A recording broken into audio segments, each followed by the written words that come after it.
They all talked. I'm the big Charlo, so he gonna realize that I'm what I am, and I say I am. All believed. And then out the ball in the 6th round. Told me he's close to his line. I got him safe. Opportunity to do so.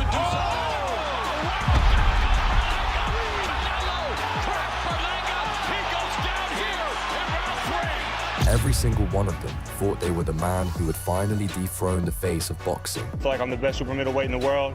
So like I said, who is ever in the way of me becoming the first undisputed champion, you line him up, I'll knock him down, and we'll do it right here on the best platform you can, Fox. When the bell rang, reality hit harder than any cocky prediction ever could. This is when Canelo Alvarez taught cocky rats a brutal lesson in humility. Some fighters talk. Some fighters intimidate, but when they tried to bully Canelo Alvarez, they learned the hardest lesson of their careers. They mocked him, they called him overrated, they promised to expose him. But once that bell rang, every word they said came back to haunt them. Today, we're looking at one of the greatest examples, when a fighter believed he could bully boxing's biggest superstar, Jermell Charlo. And what happened next was absolute domination. 3, Las Vegas, the undisputed super middleweight king, Canelo Alvarez, was defending every championship belt against the undisputed champion at 100. Respect. Charlo began talking like he already owned Canelo. He laughed during interviews. He promised to embarrass boxing's biggest superstar. He moved while Canelo slowly walked him down. Charlo threw a jab. Championship composure. From that point, class, pressure, defense. Canelo, one of boxing's all-time greats. After 12 rounds, there was no mystery. The judges delivered successfully defended every one of his world titles. Charlo had shown incredible respect for stepping up 2 weight classes to challenge one of boxing's elite fighters. But this fight proved something. Talking is easy.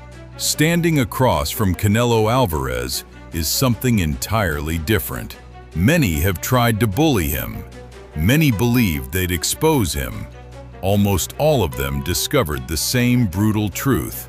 You don't intimidate Canelo. He breaks you down. One punch, one round, one lesson at a time.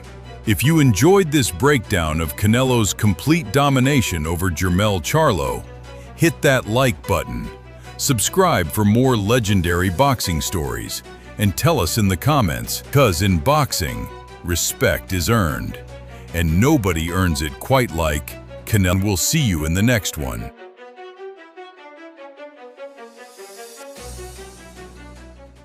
Oh, she's a killer. She's a killer. She's the future of MMA. British-Bulgarian Dakota Ditcheva is currently dominating the flyweight division after enrolling herself into the Professional Fighters League. And like a wave machine, she is making a bigger and bigger splash in the constantly innovative, interesting continent of Europe. Some of the best Muay Thai striking and mixed martial arts I have ever seen. If you compare my fighting experience, it's huge. It's a lot bigger than hers. Like, I got plenty of more rounds. So yeah, going into the second, third round, that's definitely an advantage for me. Cornelia Holm, very difficult to put away. Oh! Yeah, the power! Dangerous Dakota Ditcheva looking to silence the doubters. Kyla Santos, a favorite in the Professional Fighters League. Dakota is going to thrive. She is a superstar in the making. Have you ever looked at a fighter and thought, there's no way she's as good as everyone says she is? A lot of people thought that about Dakota Ditcheva.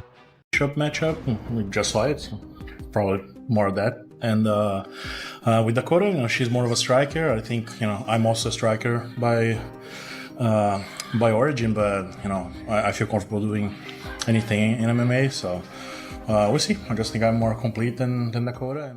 To some, she was just another rising star with a perfect record, flashy knockouts, and a massive social media following.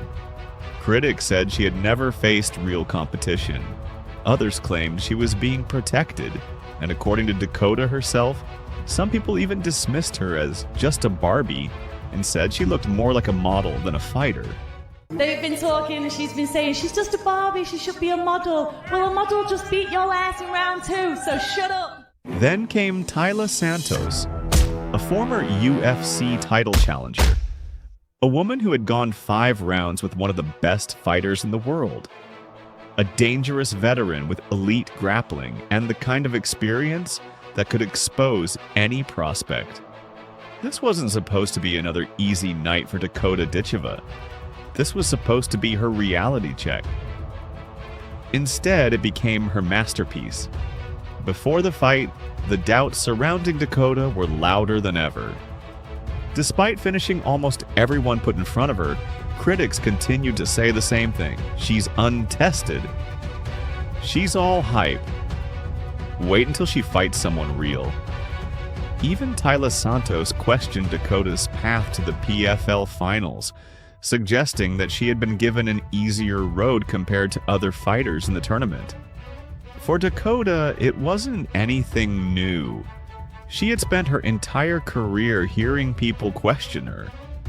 Maybe it was because she was young. Maybe it was because she was attractive. Or maybe people simply couldn't believe that someone who looked like a model could also be one of the most dangerous strikers in women's MMA. But Dakota didn't waste energy arguing. She let her fists do the talking, and now the biggest test of her career was standing right in front of her. Taila Santos was no joke. This was a woman who had nearly become UFC champion. She had shared the cage with elite competition and had built a reputation as one of the toughest women in the sport. On paper, she had all the tools to beat Dakota. She had the experience. She had the grappling. She had faced a much higher level of competition. Many fans believed that this was the fight where Dakota's unbeaten run would finally end. But Dakota saw something different. She saw another opportunity, another chance to prove that she belonged among the elite. Fight night arrived. The atmosphere was electric. Millions of dollars were on the line. A world championship was on the line. And perhaps most importantly for Dakota, respect was on the line. Would she get exposed? Would the critics finally be proven right? The answer came quickly. Dakota looked calm, confident, sharp. Every movement had purpose. Every strike carried bad intentions. As the fight continued, it became clear that something wasn't right for Santos. She couldn't slow Dakota down. She couldn't handle the speed. She couldn't deal with the timing, and every second that passed, Dakota seemed to become even more dangerous. Then came the moment that changed everything. Dakota landed a brutal body shot. Santos folded. The damage was done.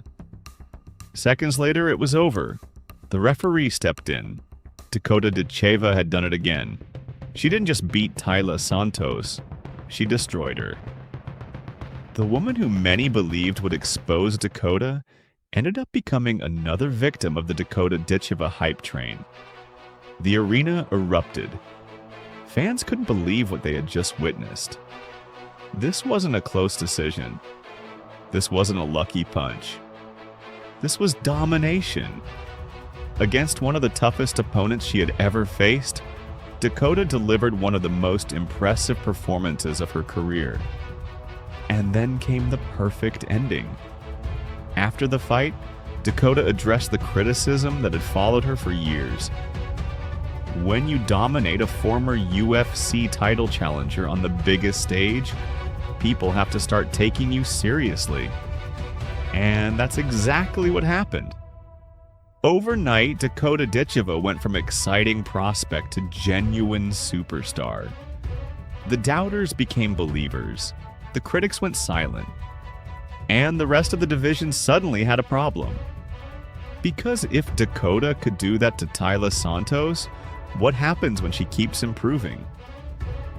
If you enjoyed this video, don't forget to like, subscribe, and turn on notifications so you never miss another incredible fight story. And let me know in the comments, who should Dakota Ditcheva fight next?